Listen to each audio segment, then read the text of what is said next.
Қазақстанның шетелдегі елдермен сыртқы байланысы отандық саясаттанушылардың жіті назарында. ақш-тың мемлекеттік хатшысы Майкл Помпеоның орталық Азия елдерімен ынтымақтастық көкжиегін кеңейтуі сарапшылар арасында алаңдаушылық туғызбайды.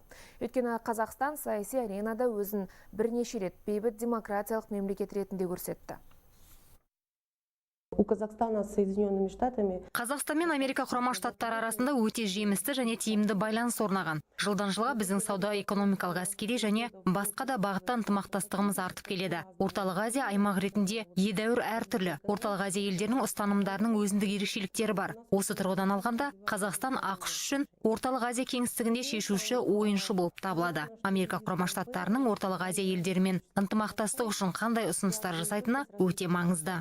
Соединенные Штаты Америки. Америка құрама штаттары Еуразияда, дәлірек айтсақ Орталық Азия аймағында, Ауғанстан мен Оңтүстік Азияда өз бағдарламасын жандандырғанына көп уақыт болды. Бұл жағдайда Майк Помпеоның Қазақстан мен Өзбекстанға сапары бұл американдықтардың жаңа жібек жолы бағдарламасын қайтадан жаңартып жатқанын көрсетеді. Бұл Орталық Азия елдері мен ақш арасындағы қарым-қатынастың бастамасы ғана.